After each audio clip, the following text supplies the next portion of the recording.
Slava lui Dumnezeu stă în ascunderea lucrurilor, iar slava împăraților stă în cercetarea lucrurilor. Proverbele 25, versetul 2. Trebuie să-L căutăm pe Dumnezeu, deși nu este departe dintre noi, dar trebuie să-L căutăm acolo unde este.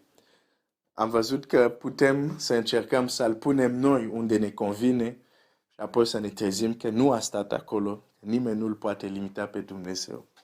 Sau uneori putem să-L căutăm acolo unde nici nu este acolo și să nu-L găsim. Sau putem să-L căutăm acolo unde ar fi trebuit să-L găsim. Și totuși nu-L găsim, pentru că din nou nu-L căutăm acolo unde este. Și astăzi eu să citesc o pildă unde doi oameni vor merge să-L caute pe Dumnezeu. Pentru fiecare cu nevoia lui, fiecare cu așteptarea lui, vor merge în același loc. Vor avea în mod exterior cam același, hai să zic, ritual. Și totuși, unul îl va găsi și celălalt nu îl va găsi. Și cred că această pildă, Domnul Iisus o spune și este pentru cei care cred în Dumnezeu, este pentru cei care cred în cuvântul lui Dumnezeu, este pentru cei care se roagă. Este clar, această pildă nu este pentru oameni pagani, oameni care nu s-au întors încă la Dumnezeu. Această pildă chiar este pentru noi. În Luca 18, începând cu versetul 10, sau încep de la versetul 9. Am mai spus și pilda aceasta pentru unii care se încredeau în ei însuși, că sunt neprianit și disprețuiau pe ceilalți. Ori înainte să citesc mai departe, vreau să recunosc că de multe ori am fost vinovat de acest păcat. M-am considerat neprianit. Adică m-am considerat mai bun decât alții. I-am judecat. Și mă încredeam în mine. Dar mândria vine înaintea căderii. M-am dat seama că nu sunt mai bun. După, prin experiențe dureroase. De atunci nu pot să zic sunt perfect acum în acest aspect, dar sunt destul de lent acum. M-a învățat Dumnezeu să nu judec așa oameni, să nu disprețuiesc oamenii după înfățișare, după aparențe. Nu sunt ca perfect, dar m-am schimbat mult comparat cu câțiva ani în urmă și continui să mă schimb. Și din păcate pot să văd că există asta între noi copiii lui Dumnezeu, să disprețuim pe alții, să considerăm suntem mai buni. De exemplu, la denominațiunile. Fiecare denominațiune se crede cea mai bună și disprețuiesc pe ceilalți. Se vede asta când auzi anumite glume. Există un aer, suntem mai superiori. Și văd la asta, hai să zic, la toate denominațiunile, nu mai știu cum se zice corect, denominațiunile sau denominații, nu mai știu, dar cam la toate unde am fost, am văzut cât de cât asta. Și trebuie să fim foarte atenți, pentru că Domnul Iisus ne avertizează. Aveți grijă să nu vă încredeți în voi însuși și să nu priviți de sus pe ceilalți.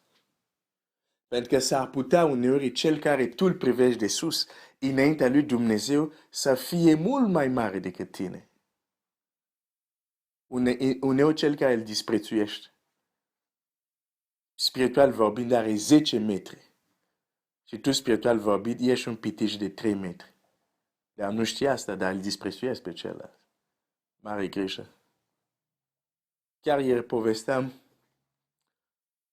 la niște prieteni și frați cum, când m-am întors la Dumnezeu, aveam un vecin care nu mergea la biserică. Eu, duminica, mergeam la biserică, el nu mergea. era mai mare decât mine, bineînțeles, adică bineînțeles, era unul mult mai mare decât mine, dar știam că era creștin, că rudele mele, când am zis că caut o biserică evanghelică, zis, tu ești cu sectanți, nu știu ce, majoritatea fiind de o altă biserică mai mare tradițională. Și mi-au zis, tu ești cu ăsta, vecinul. Și așa am aflat că și el era pocăit, ca să zic așa, în limbajul românesc. Dar când duminica mergeam la biserică, el tot timpul duminică era acasă. Nu-l vedeam mergând la biserică. Și l-am disprețuit. Am zis, asta e un creștin fals. Ce creștin ești? De nu mergi la biserică.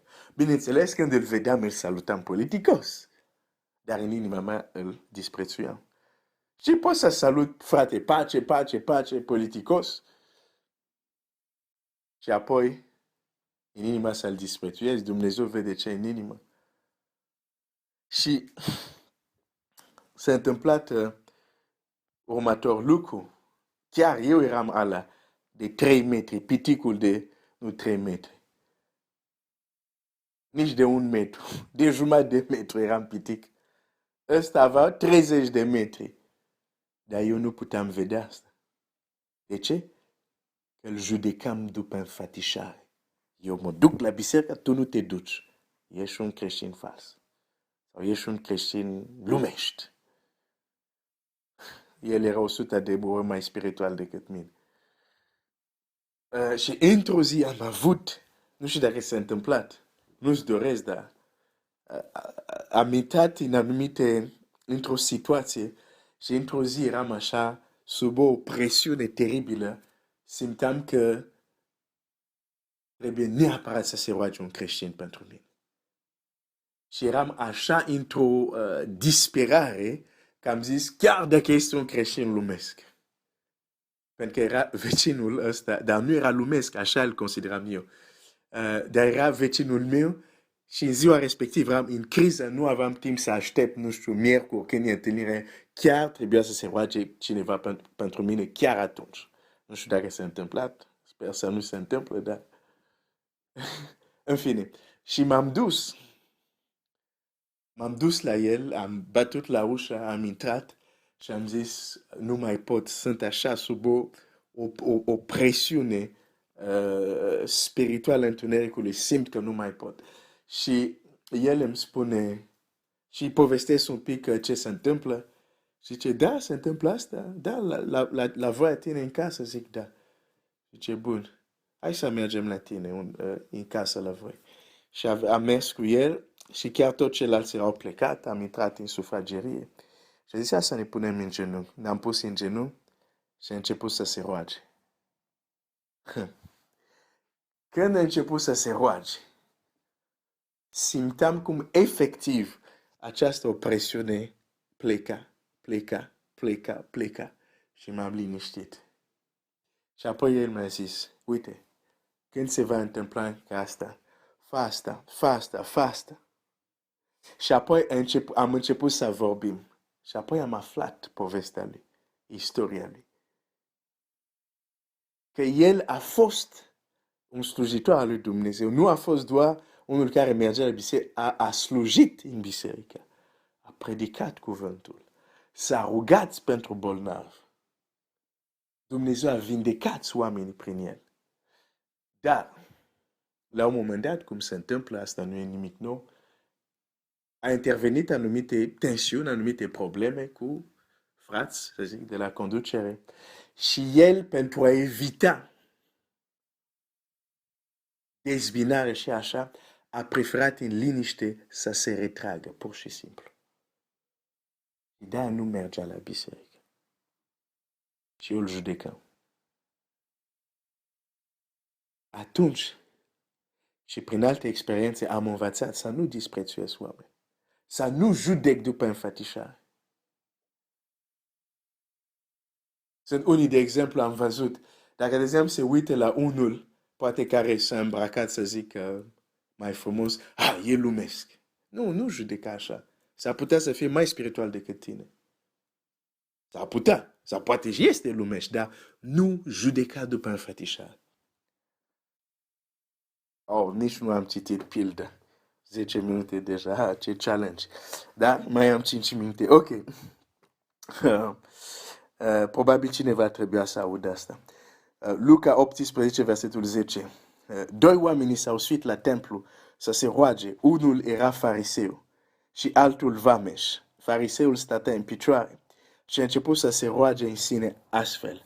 Dumnezeule, îți mulțumesc că nu sunt ca ceilalți oameni, harpareți, nedrepți, prea curva, sau chiar ca vameșul acesta. Eu postez de 2 ori pe săptămână, dau zeciuială din toate veniturile mele.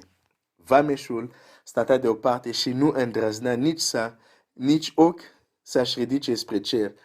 Și se bătea în piept și zicea, Dumnezeule, ai milă de mine, păcătosul. Eu vă spun că mai degrabă omul acesta s-a coborât acasă socotit nepreanit decât celălalt. Căci oricine se va înălța va fi smerit și oricine se smerește va fi înălțat. Amândoi s-au dus să-L caute pe Dumnezeu. Amândoi s-au rugat. Unul l-a găsit pe Dumnezeu, iar altul nu l-a găsit. Rugăciunea lui nu a fost primit. Dacă îl căutăm pe Dumnezeu într-o practică religioasă, unde ne bizuim în nepreanirea noastră proprie, unde ne considerăm mai buni decât ceilalți, unde venim și etalăm, uite ce am mai făcut, uite cât de bun sunt, uite că postez, uite că fac aia, nu-L vom găsi pe Dumnezeu într-o astfel de practică religioasă. Deci este important să înțelegem că chiar când suntem religioși, chiar când avem o practică religioasă, există o practică religioasă unde Dumnezeu nu este. Nu-L vei găsi. Deși ești la templu, deși te rogi. Da, dar nu înseamnă că îl vei găsi. Pentru că și textul acesta ne dă o învățătură extraordinară. Pentru că uneori practica noastră religioasă poate să fie un prilej de mândrie. Eu sunt puncte, completez tu pentru tine. Și ziceam asta cu o mândrie. Ceilalți sunt ce ai rătăcit. Noi suntem ce aștia care avem lumină. Ceilalți sunt rătăcit. Și s-ar putea să nu-L găsești pe Dumnezeu în practica ta religioasă. Dumnezeu rezistă celor mândri, dar celor smerit le dă har. Deci nu pentru că sunt la templu, nu pentru că am practici religioase, automat îl și găsesc pe Dumnezeu, nu. De aceea este important din când în când să ne punem întrebări. Doamne, primești modul cum mă rog, primești modul cum cânt, primești modul cum mă închin. Dar în mod serios să ne punem această întrebare. Că uneori suntem așa egoiști, zicem, m-am închinat, îți place, nu-ți place, asta a fost închinarea mea, o primești. M-am rugat, îți place, nu-ți place, asta a fost rugăciunea mea, o primești. E pe cu astfel de atitudine, nu să-L găsim pe Dumnezeu. Interesant. Unul era sigur că era primit de Dumnezeu. Ceilalți nici nu știa dacă Dumnezeu îl va primi. Tocmai pe ăsta Dumnezeu l-a primit. Și aici avem o mare lecție. În căutarea noastră de Dumnezeu, trebuie mereu să păstrăm o inimă, o atitudine smerită. Nu trebuie să avem atitudine că Dumnezeu ne datorează ceva. Nu. Noi suntem datori. Nu trebuie să avem atitudine, nu, Dumnezeu trebuie neapărat să facă asta pentru mine. Nu. Trebuie să venim și să cerem cu smerenie și să știm că El este suveran și face ceva și să acceptăm lucrul acesta. Deci, atitudinea noastră e foarte importantă când îl căutăm pe Dumnezeu. Nu este de ajuns să intri într-o biserică, să am o practică, să am practici religioase ca să-L găsesc pe Dumnezeu. Care este atitudinea inimii? Dumnezeu să te binecuvânteze.